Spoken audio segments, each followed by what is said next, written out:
नहीं नहीं, एकादशी है कौन, क्यों इसकी इतनी प्रधानता है, क्यों इसकी पुण्यता है, ऐसा क्या है एकादशी में जो इसकी पुण्यता मानी जाए? कौन है ये जो भगवान नारायण तक एकादशी का व्रत करते हैं? सुभद्रा जी को भगवान जगन्नाथ ने, जगदीश ने एकादशी का व्रत कराया था। बद्रीनारायण भगवान को माता लक्ष्मी ने एकादशी का व्रत कराया था। क्यों?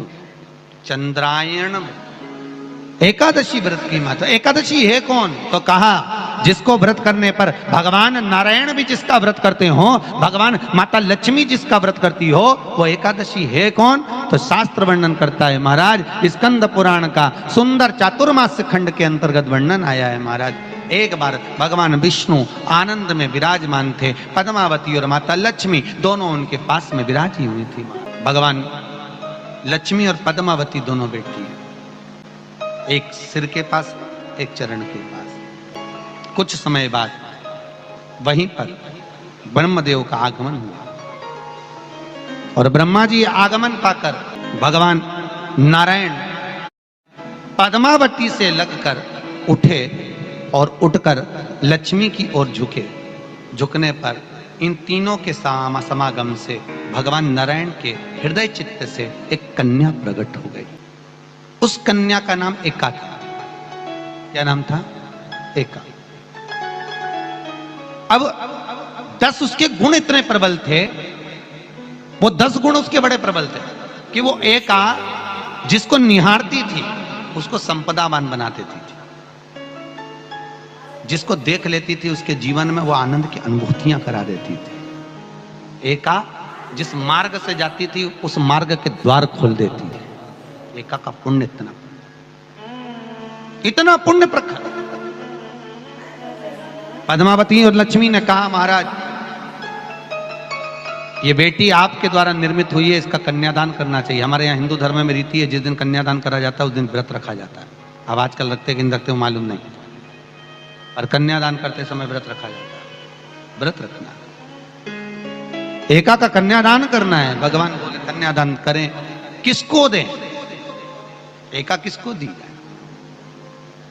एका प्रदान किसको करी जाए? पुण्यता किसको दी जाए?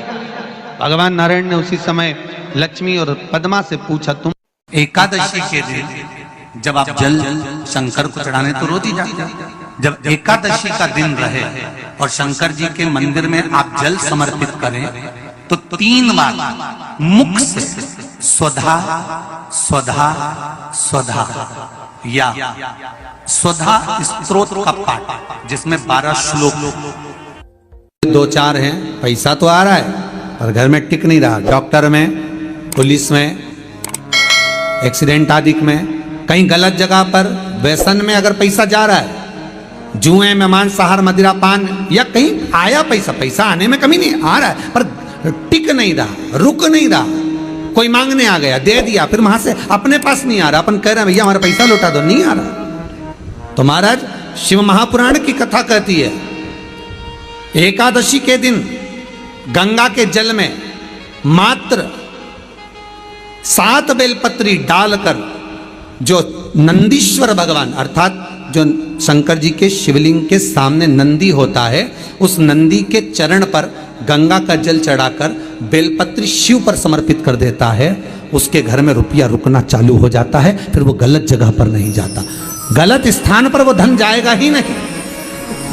तूने समझा, मांग तुझे क्या चाहिए। एकादशी ने भगवान विष्णु से कहा, नाथ प्रभु वर दे दो, मृत्यु लोक में जो मनुष्य मेरा व्रत करेगा, चाहे जलचर, थलचर, वायुचर या सांसारिक मनुष्य, मेरा अगर एकादशी का व्रत करेगा प्रभु, उसके यहाँ धन धान्य वैभव सुख संपदा बढ़ेगी और उस जीवात्मा को नरक नहीं भोगना पड़ेगा, सीधे वैकुंठ का उसको वास मिलेगा। जब जीव आत्मा को लेकर चला जाएगा, यम के दूत जब बंदी बनाकर ले जा रहे होंगे उस जीवात्मा को जिसके प्राण छूटे होंगे, यम के दूत जब बंदी बनाकर ले जा रहे होंगे, तब मुझे वर दो कि मैं इसका हाथ पकड़कर बेतरनी से पार उतार कर सारे नरकों से निकालती हुई आपके धाम में लेकर आऊं। भगवान ने वर दे दिया, तथास्तु। हे एकादशी सुनो, मृत्यु लोक का मनुष्य अन्न का त्याग कर कर, क्योंकि अन्न में एकादशी के दिन पाप पुरुष रहता, अन्न का त्याग कर कर एकादशी के दिन जो मनुष्य तुम्हारा व्रत धारण करेगा, उस व्रत को करेगा और उस व्रत को धारण करेगा, उसकी मनोकामना पूर्ण होकर वो मेरे ही धाम को जाएगा। ये तो हुआ एकादशी के जन्म की कथा। एकादशी के दिन गंगा के जल में मात्र 7 बेलपत्री डालकर जो नंदीश्वर भगवान अर्थात जो शंकर जी के शिवलिंग के सामने नंदी होता है, उस नंदी के चरण पर गंगा का जल चढ़ाकर बेलपत्री शिव पर समर्पित कर देता है, उसके घर में रुपया रुकना चालू हो जाता है। फिर वो गलत जगह पर नहीं जाता, गलत स्थान पर वो धन जाएगा ही नहीं। बेटा अगर व्यसन में पड़ा हुआ है, मदिरापान में पड़ा हुआ है, मांसाहार में, जुए आदि में जा रहा है, तुम्हें लग रहा है कि मेरा बेटा गलत मार्ग पर जा रहा है, ये मित्र दोस्ती गलत हो रही है, वो सही जगह पर आ जाए। करना है एकादशी।